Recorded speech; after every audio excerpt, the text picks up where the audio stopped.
to meet you. It's good to meet you. 지난해 12월 비상계엄 사태 이후 한국 처음 방문하신 것인데요. 한국에서 많은 일들이 일어났는데 당신의 소위는 어떠신지요? I'm deeply impressed at the way in which Korea dealt with the threat to democracy represented by the declaration of martial law, especially the way the public rose up and insisted on protecting democracy. I think this can be an inspiration for those of us in the United States and for people in democracies around the world. The most memorable image was the Revolution of Light. Millions of people carrying lights in the dark to insist on the preservation of democracy. That's an image, I think, that will represent the people's insistence on democracy for a long time to come. 오케이. 미국에서 있었던 2021년 5.1 폭동하고 비슷한 일이 비상계엄 이후 한국에서도 벌어졌는데요. 법원 습격 사건인데요. 이러한 민주주의 제도와 절차에 대한 폭력적 거부라는 측면에서 공통점이 있습니다. 이런 걸 교수님은 민주주의에 대한 불만이라고 말씀하셨는데요. 두 나라에서 이렇게 극단적으로 표출되는 민주주의에 대한 불만, 그 공통적인 배경이 뭐가 있을까요? I agree. There is a parallel between the mob riot on January 6th, attacking the U.S. Capitol, trying to prevent Congress from certifying the election results, and the violence that took place in Korea during the impeachment. And I think the common thread is that there is a sizable group, it's a minority, it's a small minority, but there are groups in both of our countries who are sympathetic to the movement away from democracy toward authoritarian rule. This is true in both of our countries. And we found expression of that desire, and it's bound up with grievances, with anger, with resentment, with the feeling of being abandoned and looked down upon. This is a central theme of my book, Democracy's Discontent. When people's desire to have a voice and to be respected is neglected for too long, when inequalities become wider and wider, sooner or later there will be a backlash.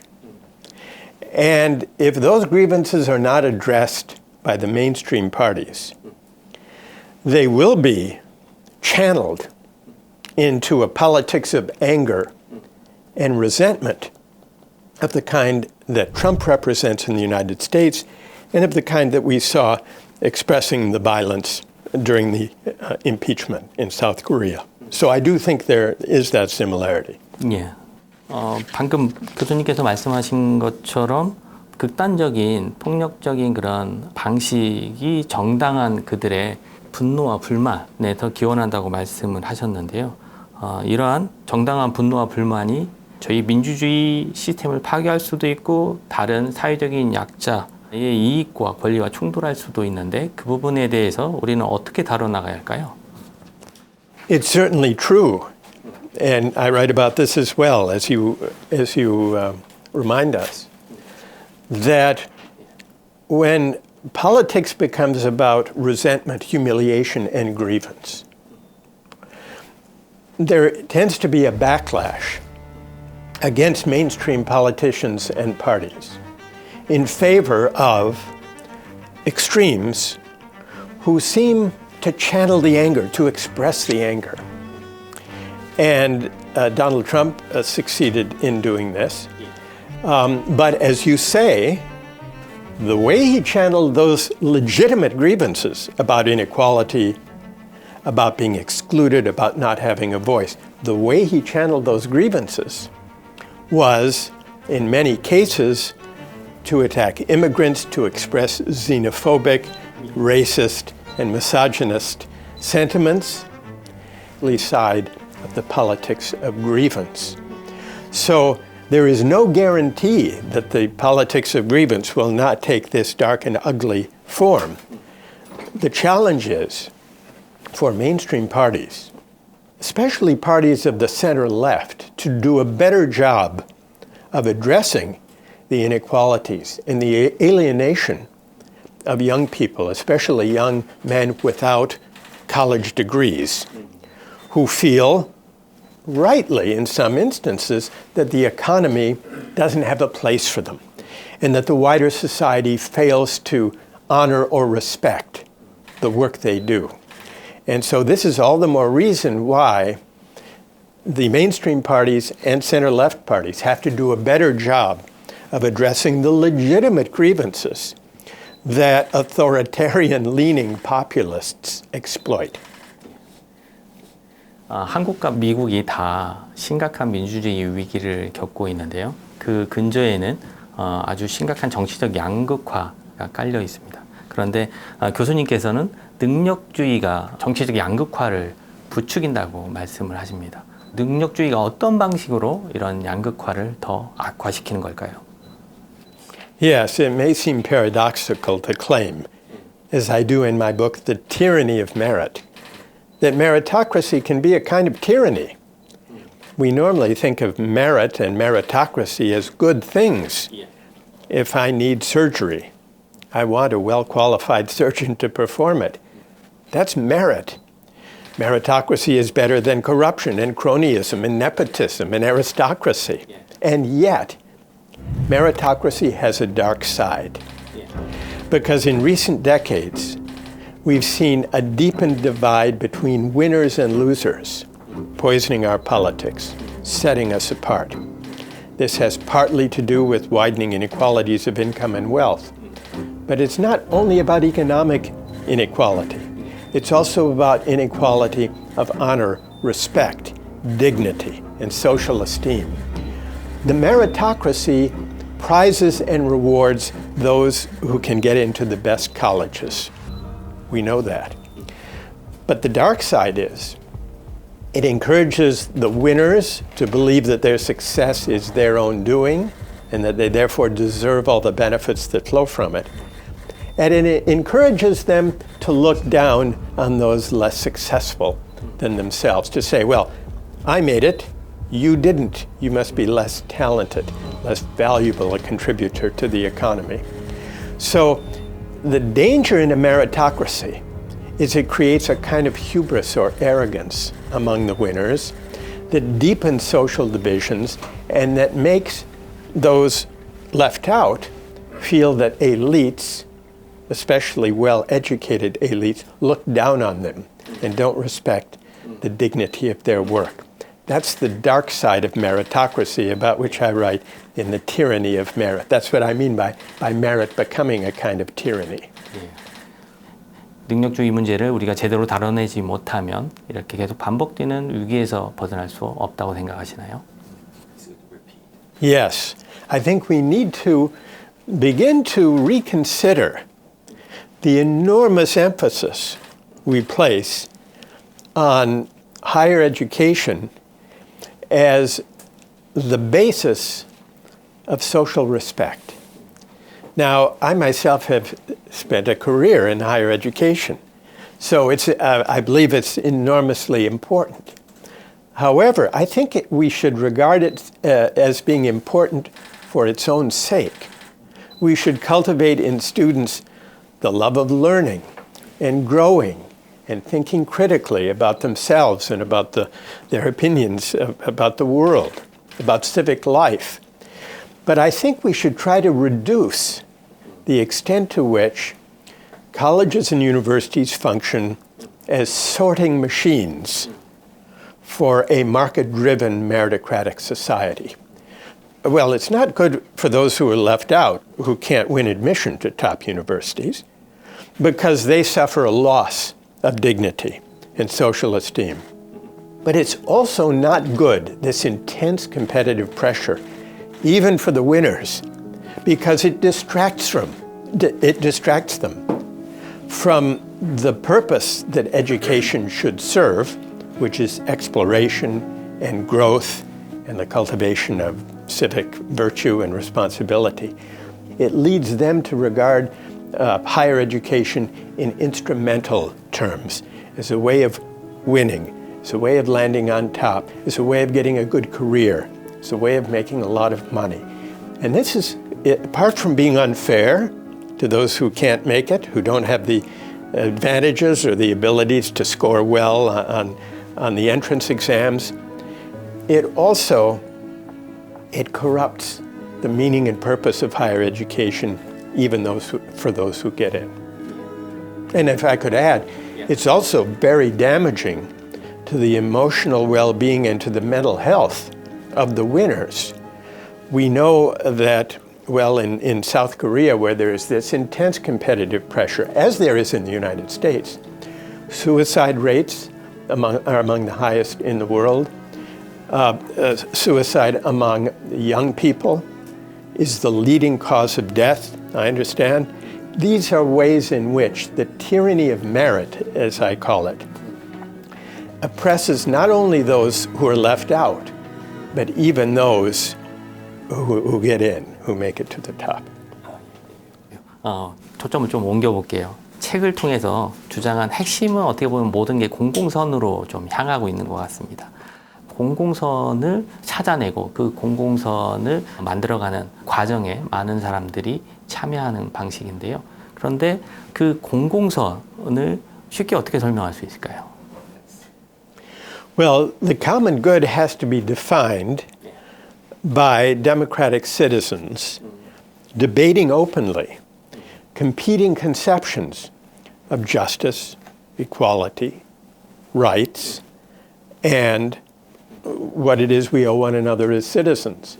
And each society will come to a somewhat different answer depending on the quality and character of that debate.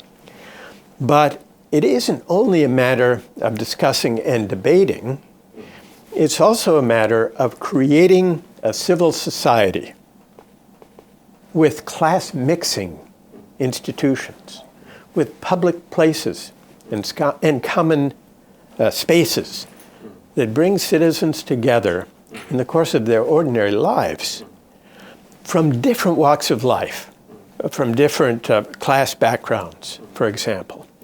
Because debating by itself is not enough unless there is a broad democratic equality of condition, where we're not so separate as we have come to be. We live separate lives, those who are affluent, and those of modest means increasingly live separate lives.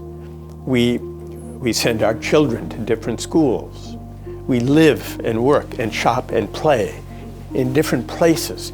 This isn't good for democracy. Democracy doesn't require perfect equality of income and wealth, but what it does require is that there be public places and common spaces that bring us together to remind us that we are in this together, that we are participants in a common life. That's a necessary background condition for the kind of public debates that we would recognize as a politics of the common good. 그런데 지금 한국이나 미국도 마찬가지일 것 같은데요. 양극화가 너무 심해서 공공선을 위한 논의 자체가, 대화 자체가 너무 어려운 현실입니다. 그리고 서로가 생각하는 common goods가 다른 것 같아요. 그건 다시 양극화를 악순환시킵니다. 이런 악순환을 푸는 어떤 첫 단추가 어디에서 출발할까요? Well, the first step is what we've just been discussing. Doing more to rebuild the civic infrastructure of a shared democratic life.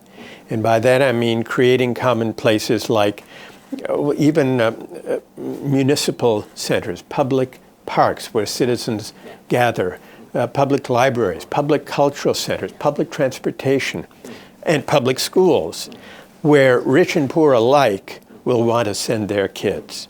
So rebuilding the public estate is one step, but other important steps have to be carried out by other parts of civil society, including the media, which has to do a better job of creating forums for meaningful, respectful discussion rather than the insults and shouting matches that we get from social media or even from television, mainstream television programs. So we need more forums for public debate. The media has a responsibility to do this.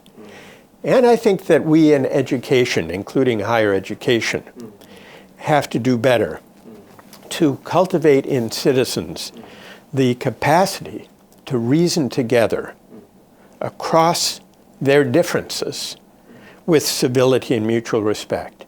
And that means creating curricula that expose students to the history of moral and political philosophy, not as an abstract exercise in the history of ideas, but as a way of connecting moral and political philosophy with the debates we have to address today as citizens, bringing those abstract philosophical debates to bear on our present debates, whether about climate change or about free speech and hate speech, or about immigration, about the moral significance of borders. So we in universities have to equip our students with a morally more robust kind of public discourse and with the ability to listen especially to those with whom we disagree. 그러면 그런 인프라스트럭처를 만들어가는 과정에 우리가 뭐가 부족한 거예요? 지금도 사실 재정을 통해서 구축을 위한 노력들은 계속 하고 있습니다. 그런데 점점 불평등 때문인지 부자와 가난한 사람들의 공간은 분리되고 그들을 향한 서비스의 질은 달라지고는 있습니다. 그런데 당신이 얘기하는 그런 가장 큰 장애물은 뭔가요? Well, there are obstacles to creating the kind of infrastructure for a healthier civic life. One of them is raising the public funds necessary to make those investments. And this is always a challenge, especially if those who are affluent, who can afford to pay, don't feel they have a stake in these public settings. That's why I emphasize that they have to bring rich and poor together. For example, public schools should be good enough and attractive enough so that everyone will want to send their kids there because they'll get an excellent education. And that gives everyone, rich and poor alike, a stake in supporting public schools. Public schools are just places for those who come from poor families who can't afford a private school. Then it's going to be much harder to raise the funds from the affluent and to generate support for that funding than if their kids go there too. And the same is true of public transportation. And the same is true of healthcare. And the same is true of public parks and municipal swimming pools and the like. The investment has to be substantial enough to create attractive public services so that everyone, including the well-off, will want to participate. And that will give everyone a stake, and that'll make it easier to raise the funds. 고맙습니다. 교수님 책을 보면서 미국의 워킹 화이트 클래스가 처한 환경이 한국의 20, 30대 그것도 남성을 떠올리게 했습니다. 점점 보수화되고 있고 극단적 성향을 보이고 있습니다. 둘이 너무 유사한데요. 한국의 20, 30대 젊은 남성들이 겪는 불만, 좋은 일자리 구하기도 어렵고 그리고 좋은 스펙을 찾기도 어렵고 이전 세대처럼 경제 성장에 대한 낙관도 없고 그들이 갖고 있는 어떤 사회적인 지위에 대한 박탈감, 불안감 같은 것들이 큰 게 현실입니다. 이들의 문제를 우리가 풀어나가는데 어떤 부분에 주의해야 할까요? Well, young men without a college education who struggle to find work and who feel looked down upon by elites and who feel excluded. This is a common theme politically in South Korea and in the US and in many other democracies. And it's not that these young men without degrees have become alienated on their own. It's that the center-left parties who once spoke for the people against the powerful, who once spoke for those without college degrees and social advantages, working people. The center-left parties largely abandoned the working class over the last 4 or 5 decades. And here I'm speaking generally about, well, certainly about the United States and Western democracies. And this may be true to some extent, but I know less about the exact profile in South Korea. But what happened was the center-left parties, the Democratic Party in the United States, the Labour Party in Britain, the Social Democratic parties in France and Germany, they used to win the vote of working people without college degrees. And the center-right parties won the votes, those with degrees, because they tended to be more affluent and they were more drawn to conservative parties. This is true in the United States, going back to Franklin Roosevelt and the New Deal. Working people voted for Democrats. By the early 2000s, this was beginning to change. And that's because the center-left parties, and here I'm speaking about those in the United States, Britain, and Europe, they embraced, from the 1980s forward, a version of neoliberal globalization that did generate economic growth. But the benefits of that growth flowed almost entirely to the top 20%, and almost not at all to the bottom half. Real wages adjusted for inflation. For the median worker in the United States, those wages were stagnant for 5 decades. Industrial cities and towns were hollowed out as jobs were exported to countries to low-wage countries. And so this was not just center-right parties who were implementing this market-driven version of globalization. It's true that Margaret Thatcher and Ronald Reagan first stood for the idea of the free market as the solution.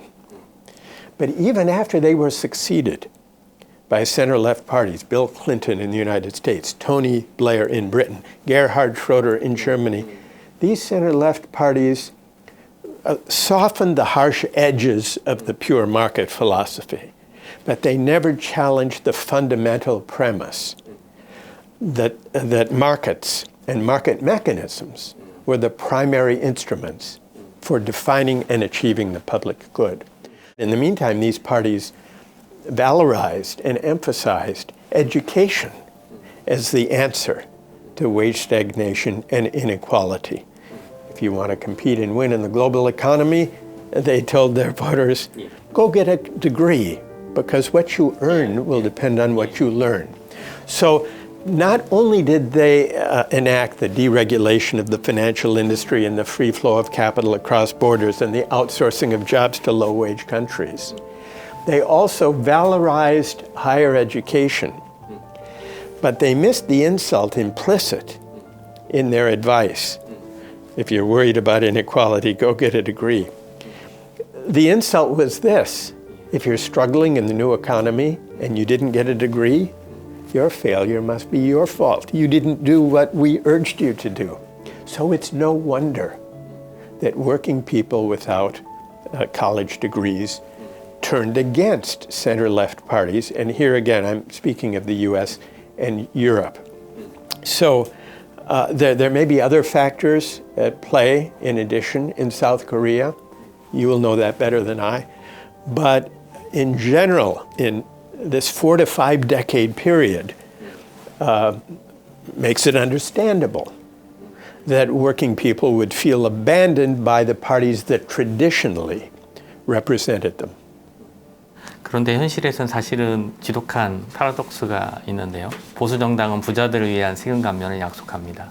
그리고 진보 정당은 사회적 약자를 위해서 복지를 확충하겠다고 합니다. 그런데 말씀하신 것처럼 리버럴 정당들이 노동의 목소리에 귀 기울이지 않고 존엄을 무시하는, 그것 때문에 선거에서는 결국 노동자 계층이 또는 소외 계층이 보수 정당을 지지하는 현상이 벌어지고 있습니다. Yes. 예, 그러면 한국에 있는 리버럴 정당들은 청년들의 그런 좌절과 분노를 들어봐야 되고 노동자 계층에 존엄받지 못하고 있다는 그들의 자존감을 살려줘야 되고 그런 제도적 정책적 접근보다 일종의 문화적 접근이 좀 필요하다고 보시는지요? I would not distinguish so sharply between the economic and the cultural sources of the grievance of working people that has led to their embrace of right-wing populism. I think they go together. And in my book, The Tyranny of Merit, I try to explain why. That we should not exaggerate the contrast between economic and cultural factors. I draw a distinction between distributive justice, and that would have to do with what the center-left parties traditionally offer. Higher taxes on the wealthy to support a social safety net for low-income people. That's distributive justice, and that's important. But there's another dimension of justice, contributive justice, and that's the desire to be able to contribute to the economy and to the common good in a way that wins social honor and recognition and dignity and esteem. That's contributive justice. And the center-left parties have been stronger on distributive justice than on contributive justice. Now, which one of those is economic and which is cultural? Well, they both draw on economic and cultural dimensions because they involve the economy, what one receives, and also what one contributes to the economy. But these are also cultural issues because the lack of respect, the sense that elites, college-educated elites, are looking down on working people, that's also cultural. It's because it's about identity, it's about meaning, it's about belonging, it's about inclusion and exclusion. That's why I say it's both cultural and economic at the same time, but the center-left parties have missed this dimension of contributive justice. They've not attended as effectively as they need to do to the dignity of work. So if I'm right about that, then what it suggests is that center-left parties need to go beyond their emphasis on redistribution, important though that is, not to abandon it, but to supplement it with an emphasis on the dignity of work. What policies will make life better for those who may lack a college degree, but who nonetheless make important contributions to the economy and to the common good? And that could suggest a range. There may be different answers to that question. There may be conservative answers and there may be progressive answers to the question. What does it mean to promote the dignity of work? But what I'm suggesting is that we need to shift the terms of political discourse to focus less on arming people for meritocratic competition and to focus more on what it means to renew and affirm the dignity of work. 오케이, 땡큐. 마지막 질문이 될 것 같습니다. 한국의 민주주의가 최근에 위기를 겪었고 다시 회복했습니다. 해피 엔딩처럼 끝날 것 같은데요. 위기를 한국이 극복했다고 보세요? 아니면 과정 중에 있을까요? I hope so. And I think that what Korea has done to affirm democracy in these last months sets an example for the democratic world. Because democracy is in peril in many democratic countries around the world. And the outpouring of public support and insistence in South Korea on defending democracy, democratic norms, and democratic institutions from an authoritarian turn, that should inspire those who love democracy everywhere. I don't think that democracy is something that is established once and for all as a finished project. I think we've seen that democracy is a fragile thing. Now, South Korea has been able to achieve this impressive democratic affirmation in a relatively short period of experience with democracy since 1987. We in the United States had a 200-year head start, and we are struggling. And the future of our democracy remains in question. We see this every day in the headlines, reading about Donald Trump's latest violation of democratic norms. And so I don't think that we can rest easy and say democracy was saved once and for all, we can breathe easy and then go back to business as usual. We've learned that democracy is fragile, that with public support and conviction, it can be protected. And the challenge now is for us in South Korea and in the United States and in democracies around the world to deepen democracy by recognizing that it's not only about voting on election day, it's also about creating the broad conditions, the broad democratic equality of condition that enables citizens to come together in the course of their everyday lives and to recognize one another as equals. Thank you very much. Thank you. Thank you so much. Thank you. Thank you. Thank you. Very good. Yeah. Thank you. Thank you.